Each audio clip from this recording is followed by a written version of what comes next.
Welcome back to another episode of Warren Cali. In this episode, I'm a detailed comedian, D.L. Hughley. D.L. was born Daryl Hughley on March 6, 1963 in Virginia, and was the second of 4 kids. As a baby, his family would move to L.A., and D.L. would grow up and spend his childhood and teenage years in South Central and mainly Compton.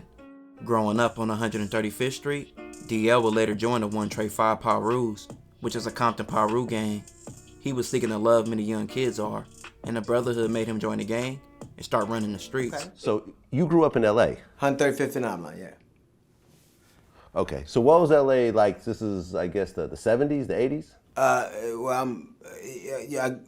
I would have graduated from high school in 82. So primarily, I say that my growing up years were the 70s, and I learned how, and through the 90s. But I never really knew it was that.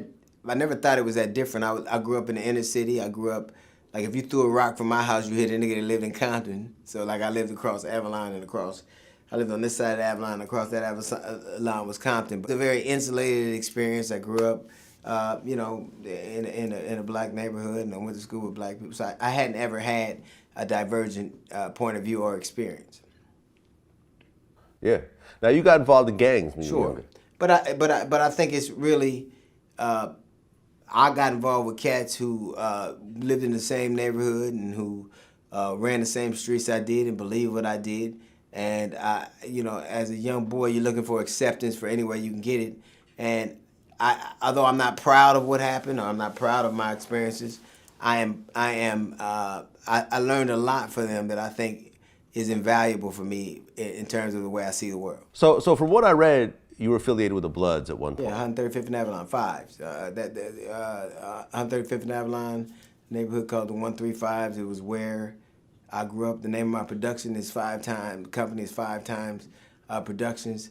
Not for any affiliation with the neighborhood, but for affiliation with the cats, who I thought were the clearest, most honest, bravest human beings I've ever met, and not in a glorified way. I think that they just were men to me, and although I didn't, I would come to later on understand that the things they were doing were illegal.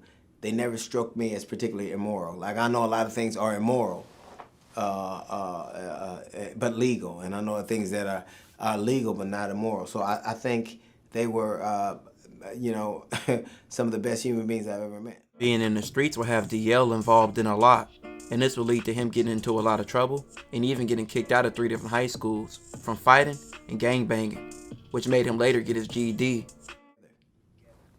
Right, because at one point you got kicked out of school. I got kicked out of school a couple of times.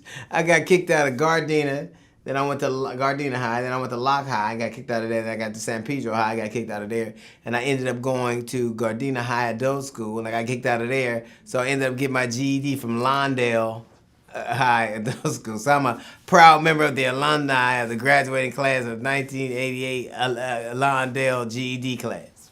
And I was the valedictorian, by the way. So what were you doing at these schools to get you kicked out over and over again? Fighting. I was fighting. I got kicked out of Gardena for a fight. I got kicked out of Locke because I was a Blood and I wore that Vidal Sassoon shirt to school, the 3rd day of school. And I'm standing by the bus stop and I started hitting the fence. And I was like, somebody about to get ass whooped. And I realized it was me. So I ran. I run down the street. I duck into this, I think it was a liquor store right on Piru and Avalon. I duck into the street, and it was Koreans that owned the liquor store, and they're like, you're going to have to get out of it, we're going to leave. You can call the police. I'm not going nowhere, right? So all these people was outside, and my father happened to walk in, getting ready to buy some beer and a little bit of whiskey, and I said, Daddy, what are you doing here? He said, come on, and we walked back out. With DL's cousin dying, he realized how the streets wasn't for him, and this made him choose a different path in life. No, absolutely. Now, at one point, your cousin got killed. Sure. And that was difficult because he grew up, he was a Hoover, Fine Eye Hoover, and I was from the 5s, and he was one of my favorite cousins, and when he died, they wouldn't let me go to the funeral, which I didn't understand. But Bloods had killed my cousin, so I knew that later on I would come to realize that me being there wouldn't have been a great thing. To me, he was just my family.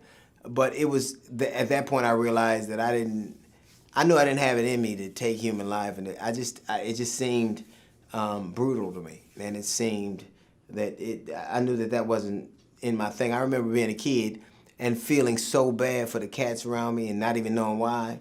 I used to feel so sorry for them, even though they had the money and the brides and the cars and they were cool and they could do, but I always felt bad for them, and later on I would realize it was because I knew I would see things in the world that they never would. So that was, I guess, my first real concentrated look at empathy.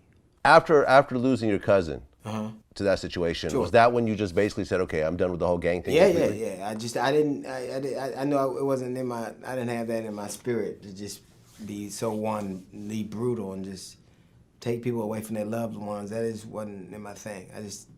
I realized that was something that was about, and I wasn't, and so I wanted to be something else. I wasn't sure what it would be, but I knew it wasn't going to be that. After giving up on the streets, D.L. had to work several different jobs to try to make ends meet to feed his family. He tried to be a police officer, but it didn't work out. This later led to him working at the Greyhound and even several other jobs like the LA Times.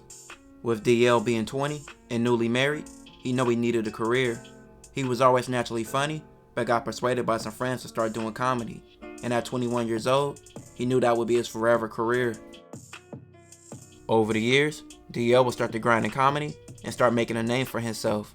Working all over LA in several comedy clubs, this led to him making enough to take care of his family and also to purchase a home for his wife and kids. This also led to him quitting his job at the LA Times. D.L.'s big break would come in 1992 when he became the host of show Comic View. He would make his name from the show, which led to appearances on shows like The Fresh Prince of Bel-Air, Sister Sister, a few comedy specials, and a show called Double Rush. In 1998, D.L. would get his own show named after himself called The Hughleys. It was based on D.L. and his family in the show, moving from South Central into the suburbs. The show ran on ABC and was a successful show which lasted 4 seasons. While working on his show, he would become a part of a tour with other comedians for 2 years, with other actors and comedians like Steve Harvey, Cedric the Entertainer, and the late Bernie Mac. This led to the highest grossing comedy tour at the time, and even a highly grossing film called The Original Kings of Comedy. This boosted every single comedian's career even more. D.L.'s career would blow up more, leading to him in the 2000s being a part of over 20 movies and shows. From 2000 to 2010, he was in movies like The Brothers, Scary Movie 3, Inspector Gadget, Soul Plane, Cloud 9, a bunch of comedy specials, and shows like The Parkers, Scrubs, America's Funniest Videos, and Hawaii Five-0. Going into the 2010s, D.L. would go into different avenues by becoming vocal about politics and becoming a host on CNN, which he hosted his own show called The Breaks. He will also be a part of multiple radio shows. Along the years, D.L. will go on to write several books and also appear in several more shows and have a bunch of his own comedy specials. The last few years, D.L. has been active and highly opinionated on his views and what's been going on in current events to the injustice in the world. Speaking his mind has still made him relevant and a figure in that aspect. D.L. came from a rough start to becoming a star and a successful man who has accomplished a lot. This was his story. This will conclude this episode. If you haven't already, make sure you check out my previous episodes. Don't forget to like, comment, and subscribe.